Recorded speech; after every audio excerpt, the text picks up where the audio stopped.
Hey, I'd like to welcome you to another episode of Mission Matters. My name is Adam Torres, and if you'd like to apply to be a guest in the show, just head on over to missionmatters.com and click on Be Our Guest to apply. All right, so today's a special episode. We have Curt Maier on the line. He is Vice President of Business Development over at IBA, and I'm also proud to announce Curt is a newest author in our upcoming Business Leaders book series and also a member of our community. So, hey, Curt, I just want to say welcome to the book and welcome to the community. Good morning, Adam. Glad to be with you this morning. Oh man, Curt. So we got a lot to cover here today. We'll be getting into the book just a little bit. I'll tell the audience up front. We won't go too far today because we will be bringing Curt back on the line for a second part of this interview, where we'll do a deep dive into the book. But that'll be after the book is live. But for today, we will start this interview the way that we start them all, with our Mission Matters Minute. So, Curt, we at Mission Matters, we amplify stories for entrepreneurs, executives, and experts. That's our mission. Curt, what mission matters to you? Well, as a merger and acquisition advisor and business broker, what really matters to me is structuring a win-win relationship between the sellers that we represent and the buyers that we attract. It's really important because we're not only looking out for the interests of our client, the seller, but we want it to be a pleasurable experience for that buyer as well. Because at the end of the day, every business changes hands on average of every 8 years. So we want that buyer to remember that pleasurable experience to come back to us when it's time to sell again. Yeah. It's a great story, and one that I'm happy to bring to our audience, and we'll go further into, of course, IBA and how you're helping your clients. But just to get us kicked off, I mean, how did all this get started? Like, tell us a little bit more about your background in business. Well, I'm very blessed, Adam, to have 3 distinct careers. I started as a naval nuclear submarine officer for 5 years. Then I had a corporate career with a Fortune 300 industrial gas supplier, starting in sales, working my way up through business management to general management. And then after 20 years, I became an entrepreneur. And in that time, in the last 20 years, I've owned and sold 4 of my own businesses. So I come to this profession with a great deal of experience, initially as a buyer of businesses, as a strategic buyer. So I was rolling up an industry in healthcare for air products and chemicals. And then when I became an entrepreneur, after selling one of my own businesses, I reflected on what I wanted to do next. And the whole experience of selling my business was so pleasurable in terms of spending the time to value it, to put together a book on the business, to find a buyer, to assist that buyer in financing the acquisition, transferring operating licenses, transferring the lease. I said, geez, that's so much fun that I think there are a lot of people like me that need support in selling businesses. So I knew there was a market for it. And then I also reflected on what happened when I left the large company and I tried to find the right business. And I know that there are a lot of sharp people out there that need help in making sure that the business that they acquire is the right fit. So I thought, geez, representing sellers, representing buyers, that sounds like a neat thing to do, an important thing to do. And it enabled me to kind of enjoy the flexibility that I wanted in my life in terms of choosing how many clients and what types of clients I wanted. And again, to work both on the selling side and the buying side, which I think as a business intermediary, it keeps you sharp. I want to stick in those early days a little bit longer, and I'll tell you why. So you had an accomplished corporate career, and at some point you chose to, so I know you mentioned buying and selling 4 businesses, but on that first business, like at some point you decided to move from corporate America, become an entrepreneur, purchase a business. Like, what was that transition like? Because I know there's other individuals that are probably watching this right now, contemplating and thinking about, what's next for me. And they might be considering going that route. Yeah, Adam, I classify myself as the reluctant entrepreneur. So what do I mean by reluctant? I wasn't born like my neighbor here in Bellevue, like Bill Gates. I mean, I was the typical corporate employee. Yeah. I was an executor. I got things done. I followed the position description and accomplished my objectives. And it was difficult to make that transition. And what really drove me to leaving a very comfortable corporate lifestyle was the need for flexibility, and also a realization that in all of my hard work, I was effectively making the shareholders very wealthy, Yeah. but not necessarily myself. And so I wanted to ensure that my efforts were realized for my own personal gain and growth. And so, it was a little difficult to make that decision. And then, when I was initially looking for that first opportunity, it was challenging to find something that I was comfortable pulling the trigger on. Because again, in 20 years of a corporate career, Yeah. very conservative, risk averse, and everything I looked at had hair on it. I Yeah. was concerned Yeah. about this, that, and the other thing. And so that was the most difficult thing, was, coming to the realization that, I'm going to have to choose something that is not absolutely perfect, and have the Yeah. faith and confidence that I can build it into a profitable and successful enterprise. Anything that you wish, obviously the benefit of hindsight, right? You went through the process multiple times, and presumably, things went better and better over time. But anything on that first one that you wish you would have maybe done a little bit differently, or you're like, man, I wish I would have known that, even with all my due diligence and everything that I thought I knew, like I didn't know this. Anything that kind of stuck out to you there? Yes, I would say the number one thing that I've learned, and I hope the audience can take this away, is that at the time I left, I didn't realize there were professionals out there like me, that there Yeah. are business brokers, intermediaries, there are franchise consultants, there are a number of professionals that can assist people in that transition from their corporate career to small business ownership. And had I known that, I would have engaged someone like myself who had been there, done that, had made the transition, understood how to make the right fit, would be able to look at my profile as far as my strengths and weaknesses and make the right suggestions. So what I ended up doing, I was quite frankly rather inefficient at the time. I would Google, businesses for sale. I would try to filter it by industry, et cetera. But I flailed around quite a bit by not having those professionals on my team ready to go. And so I think it's critical that when you make the transition, that you realize that you need some folks that like, and trust to help you, help guide you, help challenge you, help share, their views on what might be appropriate for you or not. So number one takeaway is to use a professional in assessing, what the right opportunity is out there. And similar question, and still sticking with that first business, would your answer be similar for what would you have done differently, or what would on that first sell as well, or that first exit?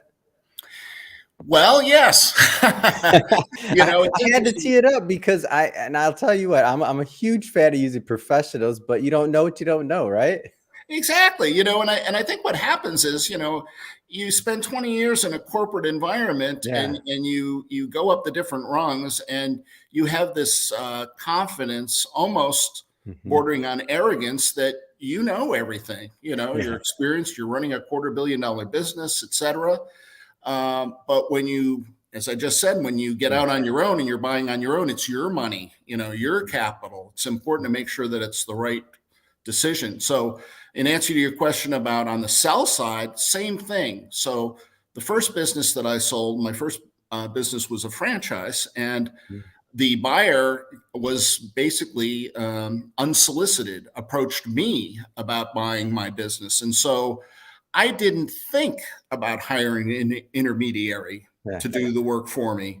Again, I thought, I'm smart enough to figure this out. I can come up with the best price. I can negotiate the best deal. I can hold the hand of the buyer through the process. Mm. And so I did all that. Now, at the end of the day, I was satisfied with the price and terms of the deal, and it went very smooth. And I think the buyer was completely satisfied. However, I highly recommend that if you're a business owner, that you consider using a professional that does this every day. I Yeah. mean, it's their job to make sure that every I is dotted, every T is crossed. You want to leave nothing to chance when you sell your business. It's a big deal. I mean, Yeah. it's the biggest deal in any professional's life when they sell their business. I mean, most business owners at the end of the day have built more equity in their business than they have in their home or in their portfolio. And so that exit, the sale of that business, is just of huge importance to set yourself up either for retirement or for investment in another business or whatever direction you're going in. Yeah, so I would argue that you were pretty sharp, and that I won't say you got lucky, I'm sure, but I will say that I'm glad it went so well for you, because I've heard many horror stories on an exit of a business for somebody that wasn't working with a professional. But I won't take mine. I'll ask you. So, like, what are some of the common mistakes? Today's topic, getting maximum value for your business when you're selling it. What are some of the common mistakes that you find that business owners make when they're exiting a business or selling a business? Sure. I would say the number one mistake is not planning well enough in advance. Mhm. Too many times, I think that thinking about your exit as an owner is the furthest thing from your mind. Yeah. There's this feeling that everything is going well Mhm. and will continue to do well, forever. I think Mhm. there has to be a realization that you should always have the end in mind. It's one of the Covey 7 habits, right? And I live by it. I mean, I'm always thinking with the end in mind. Mm. And so, you've got to be thinking that one day I'm gonna be in a position to have to sell this business, because I'm not going to pass it along to any family member. I have no Mm. family members in the business. Mm. And my employees may not be able to buy me out because the price may be too high, et cetera. Mhm. So you've got to be thinking that I'm going to sell this one day, and with that in mind, you've got to be thinking, at least in my opinion, 3 years in advance. You've got to Mm. start getting the wheels in motion 3 years in advance. And why do I say that far in advance? Because when it comes time to sell, an intermediary like me is going to ask you for your last 3 years tax Mm. returns, P&Ls. We're going to want to see what that track record is. Mhm. People are going to fund your business based on historicals, not on what the forecast is. So, the biggest mistake is not planning, and then not making sure that you're ready to sell when the time is right. Mm. And what I mean by ready to sell is make sure that those financials are clean, Mhm. that they're attractive to a buyer, that they're understood. Mhm. Make sure that if you're spending in a discretionary manner in your business, you're writing off Mhm. expenses that are not directly related to the business, make sure that they're clearly noted so that they can be explained to the buyer when you determine what the seller's discretionary earnings are. So, the planning aspect of it, getting the books and records clean, and then the one of the most important things is to ensure that you have a succession plan. Mm. Too many owners end up working in the business forever instead Mm. of transitioning to working on the business. Yeah. The business is going to be much more attractive to a buyer if they come in and they don't have to replace everything that owner is doing day one. If they Yeah. can come in and lean on either an employee or a management team that can get through the transition, Mhm. give them the support they need is very important. So the owner Mhm. has to recognize that you can't wait until the last second to develop that team. Yeah. And can you give an example maybe of developing that team? So I guess on the simplest level, like, do you have a CFO doing it, doing some of the books, or are you doing it? That's where my mind went. But can you give an example of like what that may entail? Yeah, I think that your example of having a CFO or someone in the financial administrative arena that understands the books, records, reporting, et Yeah. cetera, is critical. But let me give you an example on the commercial end. Many owners have built the business through their relationships with clients. And Mm. what they need to do over time is ensure that they have a sales team, whether it's a Mm. sales manager, senior sales executives, depends upon the size and complexity of the business, Mhm. obviously, but there has to be relationships that exist beyond the owner from a sales and client facing standpoint.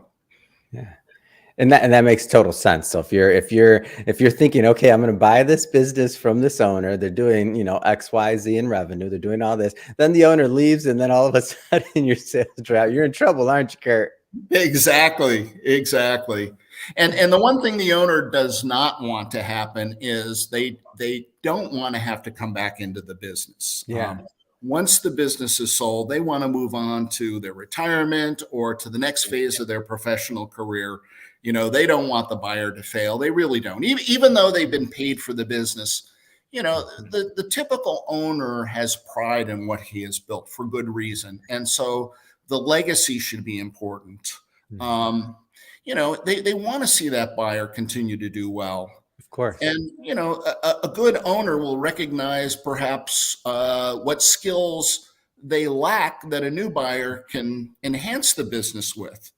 Mm. An owner might be coasting along and be quite content, taking a lot of money out of the business, but Yeah. is not investing in continuous growth.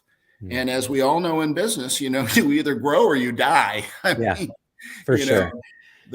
the second you become content, then your competition sneaks up on you, or inattention to detail leads to profitability decline or what have you. So, a new buyer hopefully will bring a new sense of purpose and energy and excitement, and perhaps some skills that you don't Mm. have. I mean, I'm just thinking about the world of social media and digital marketing, and too many owners have been left behind, and have not Mhm. made those investments. So, just by a new buyer coming in with those skill sets could take Mhm. an existing business and take it to a whole nother level. It's Yeah. very exciting. And for the owner, they should be happy with that. They've Yeah. they've exited at the price and terms that they needed. So they're happy, and they should be happy for their employees, for their clients, for their suppliers. It's got to be, as I said in the at the outset, it's got to be a win-win feeling. Yeah. That's what we're aiming for. That's the mission that matters to us. Mm. I want to go a little bit deeper into IBA. So, you've been an entrepreneur, as you mentioned, for a while, multiple purchased and sold businesses. And at some point in your journey, you decide, you want to help others be able to do what you were able to do successfully. Maybe tell us a little bit more about IBA and why you chose to join their team. Sure. Well, IBA is the oldest merger and acquisition business brokerage firm in the Pacific Northwest. Hmm. So they're a regional, privately held firm that was founded in Portland. The current owner assumed ownership in the year 2000 and moved the headquarters to Bellevue outside of Seattle. Hmm. We have, in addition to the headquarters in Bellevue, we have offices in Spokane, in Portland, and in Bend. And we have over a dozen brokers that have similar backgrounds to me, former business owners, professional salespeople, former attorneys, former franchisors, former franchisees. So a good variety of business people. We work in all industries, in manufacturing, services, and retail. And we work in the lower middle market, meaning these are businesses that have enterprise values between a low of about $1 million up to 25 million, with Mhm. maybe 80% of our transactions between 2 and 6 million. Mm. And so what we do as a firm that differentiates ourselves from other M&A firms is that we work on a 100% performance compensated basis, meaning Mm. we're only paid a success fee when the deal is done at Mhm. closing. Yeah. So what that means is we do our initial work, our business evaluation, free of charge. There are no fees associated with the marketing of the business. There are Mhm. no retainers required. Mm. So we're telling the owner that we are the gun for hire. If you're Mm. serious about selling your business, we're going to get it done in the next 3 to 9 months, and we're going Mhm. to get it done at the best price and terms for you. And Mhm. it's going to provide a win-win for the buyer and the seller. Yeah. And you asked, how I got involved with IBA. So among the various business that I've owned, I own my own business brokerage firm for a number of years. And after 5 years of building the business, it was very successful. Mhm. One thing that I've learned in business is the best time to sell a business is when it's doing well, when it's Mhm. profitable. So at the end of 2016, my youngest daughter uh, went off to college, so an empty nest for my wife and I. Mm. And it got me to thinking about my exit strategy. So I told you that owners need to be thinking about the exit well in Yeah. advance. So I thought to myself, well, what's my exit strategy? Mhm. What am I going to do if my kids don't want to take this business over? And so for me, the likely scenario in a business brokerage firm, as far as an exit, is to sell to one of your agents. So I Mm. thought, okay, I've checked the box. I thought about the exit. The likely buyer would be one of my agents. And so I'm good to go. The more I thought about that, I asked my wife, I said, um, business is doing really well. There's some other things I want to do in life. I want to visit my aging parents on the East Coast, which I hadn't Mm. done for 40 years much, because spending most of my career on the West Coast. I Mhm. wanted to do some angel investing. And Mm. so ultimately, I sold my business to my agent, and I thought I Mm. was done. I thought I was retired again.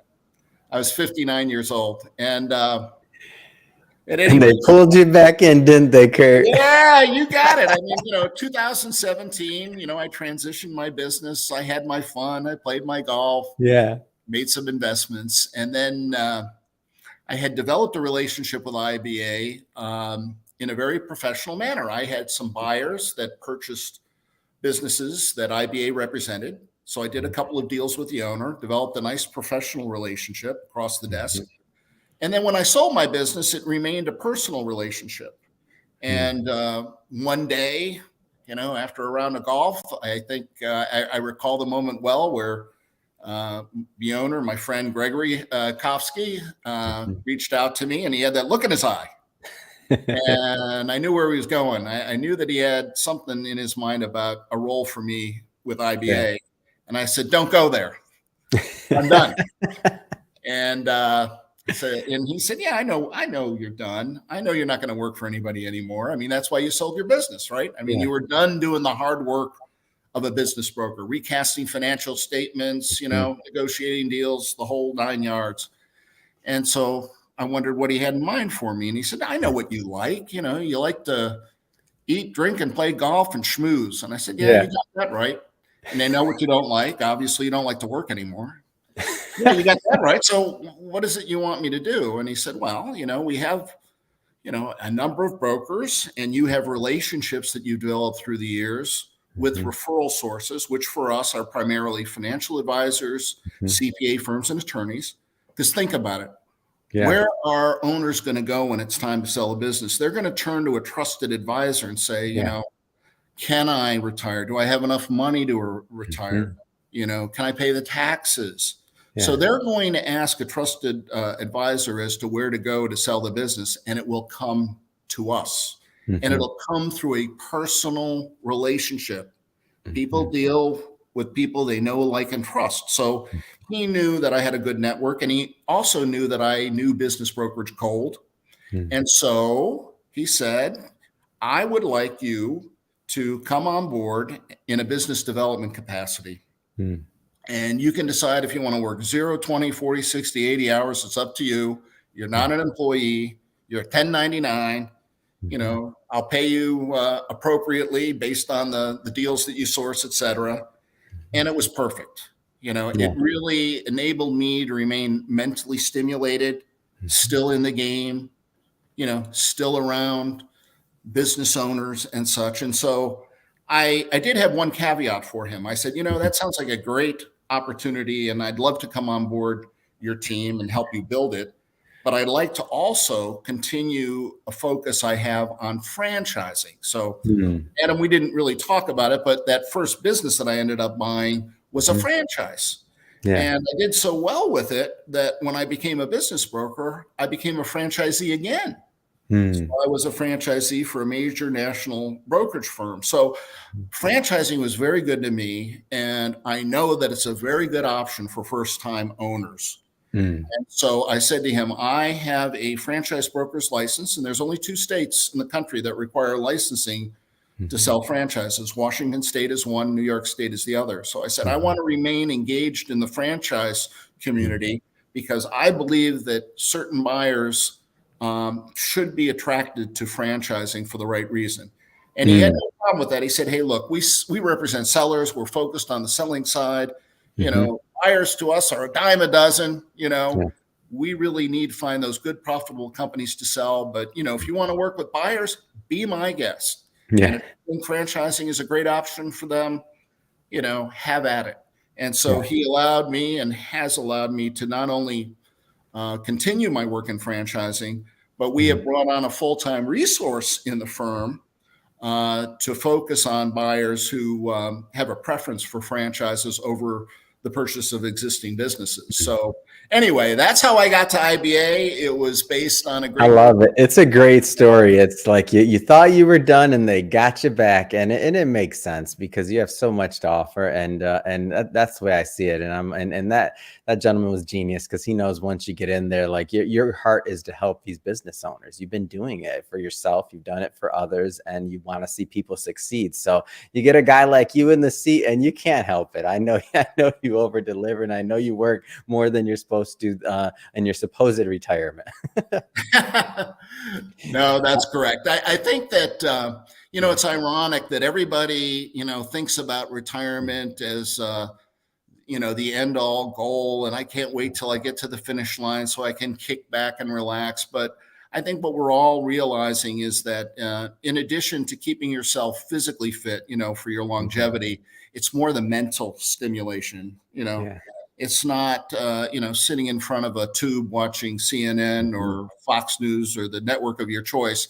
It's really challenging, your brain, thinking about strategy and tactics. And quite frankly, a little stress thrown in there, is not so bad either, especially if you're not looking for your next meal, if you're secure in your lifestyle and such. So, yeah, it's worked out to be, quite a nice position. And consequently, we've grown the business. I joined IBA almost 5 years ago. We had about 4 brokers. We're now up to a dozen brokers. Amazing. That's the pandemic period as well. Yeah. So, the demographics are such that these baby boomers, older baby boomers, are having no choice but to sell their business. They don't want to wake up one day in bed and their spouse, pushes them and they've passed, and then all of a sudden the business is worth 0. Again, it gets back to being proactive. Think of the end in mind. Sell that business while it's profitable, so you can get the best price and terms, and so that you can decide which buyer you want to sell to. I mean, that's what IBA does. We create a competitive marketplace for each of our engagements. And we want to try to elicit multiple offers so that we can deliver them to the seller and give the seller the option of who they want to sell their business to. It could be a venture capital fund. It could be a private equity fund. It could be a high net worth individual that can buy the business. Whatever the best fit is. If the owner is concerned about the employees, they might choose a buyer that they feel is going to look out for their employees better than perhaps a private equity fund. So, our job is to get the best price and terms on the table, get the deal done, and ensure that the I's are dotted, T's are crossed, and that seller goes off, to his next chapter with a smile on his face, and that the buyer is happy as well. Mhm. So some of the people that'll watch this will be the first time they're really seriously contemplating exiting a business. For those individuals, like talk a little bit about maybe the team approach and the approach that IBA takes to getting it done. Yeah, so it is a team. Yeah. It does start with the broker, him or herself. So the broker is the quarterback.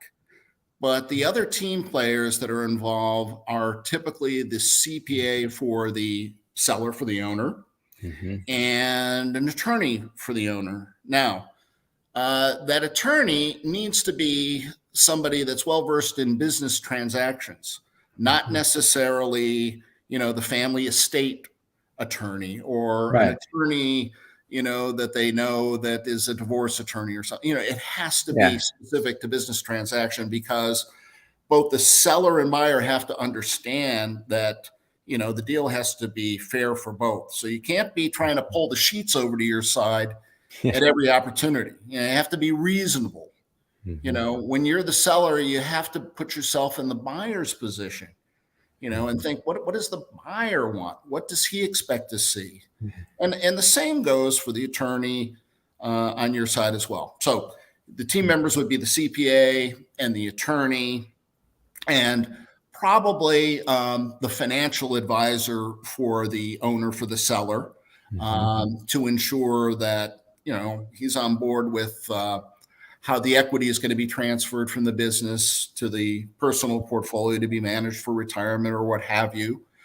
And there'll be a tax professional involved Yeah. here, either from the CPA firm or from one of our partners who specializes in all of the tax aspects of the transaction, which Mm. is key, because what's really important in any kind of deal for the owner is not the price that we get, Mhm. or the terms. It's really, what are they putting in their pocket? What are they walking away with? And part of the negotiation has to be things like the tax allocation of the Mhm. various assets of the business, so that it reflects favorably upon the owner. Okay, recognizing that the buyer may want to, again, set that negotiation up to where they can take advantage of it years later when they sell the business. So the team approach has to be to bring in those experts that cover all aspects of the deal, and the business broker is the key to pulling them together and keeping them focused, keeping them to a strict timeline with milestones, Mhm. and to try to remove any contingencies in the deal over time, so that you have a very smooth and pleasant closing. Mm. It's great. I mean, I'm a big fan of process. I'm a big fan of, especially if it's the first time you're doing something. Like if this is the first time you're selling a business, you haven't done it before, like to go at it on your own and to think that you're going to get the maximum value, or to think that that you know what you're doing. I mean, I never want to make one of my biggest financial transactions to be on my own when it's the first time I've done it. That's shocking. That's scary. And I feel like a lot of business owners have the potential of leaving, some money on the table and maybe not getting the right value that they should be getting, not just money wise. But you brought up a good point. When you talk about the succession side of things, like making sure that their employees are taken care of and the people that help build that business, right? So there's a lot of different layers of complexity to getting what you deem to be value, not just the cash and the equity side of things, but what you deem to be value, and to get the right objective that you wanted to get. Because the last thing, and when I was a financial advisor, Curt, so years ago, I can remember multiple people walking into my office with the check after the sale was done, and they did it themselves. And I can remember thinking like, oh, what happened? And they were still my clients. So I'd hear, after the fact about certain things that either happened that they expected or didn't expect. And it wasn't always pretty. And now that I look back and now that I know, because I didn't really work with any business brokers when I was a financial advisor, so I didn't know. Like you said, you didn't know when you sold that first business. I didn't know when I was a financial advisor because I hadn't worked with one. But now that I know, and I'm on the other side of knowing, if I would encourage anybody that is watching this, you are also on the other side of knowing. So it makes sense to think about engaging with a professional, whether it's IBA or somebody else, but get some help, get some advice. Don't make that one on your own. Well, Curt, I just have to say it has been a absolute pleasure having you on the show today. I know as I mentioned, we're not going to go far into the book today because we're going to bring you back on the show, but I'm happy to welcome you into the community, of course. And I just have to ask, what's next? What's next for you? What's next for your career? Well, I just want to continue delivering value to both sellers and buyers. I am a veteran, and as such, I know that there are many transitioning veterans moving from active duty to civilian life. And sure, 80–90% of them are going to have to get a job. But there is a portion of that community that is very well positioned to become small business owners. They'll do extremely well. Again, getting back to the execution aspect, they know how to get it done. Hard workers, sharp.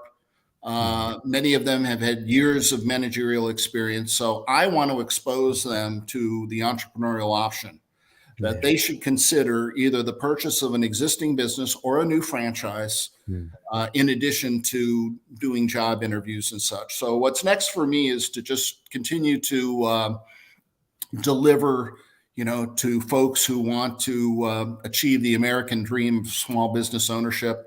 And in particular, look out for those veterans who, really need our support. Yeah, it's wonderful. And Curt, if somebody's watching this or listening to this and they want to follow up and connect with you and your team over at IBA, what's the best way for them to do that? Absolutely. Well, the best way is to reach out to me on LinkedIn. I have a LinkedIn profile. They can go to the IBA website, ibainc.com.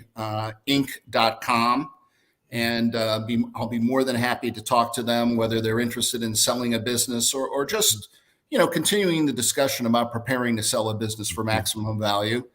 And likewise, a lot of people are experiencing layoffs now in the tech industry, at least here in the Seattle area. And they're considering their options and maybe don't want to continue being a W-2 employee forever. And they want to explore small business ownership. And I'd be happy to chat with them or meet with them. Fantastic. And we'll put all that information in the show notes so that our audience can just head right on over and connect with you and your team.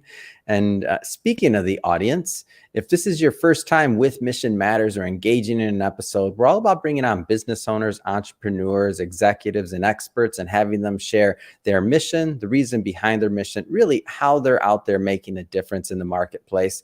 If that's the type of content that sounds interesting or fun or engaging to you, we welcome you. Hit that subscribe button because we have many more mission-based individuals coming up on the line and we don't want you to miss a thing. And Curt, really, it has been a pleasure. Looking forward to the next time we get to do this. Okay, Adam, it's a pleasure.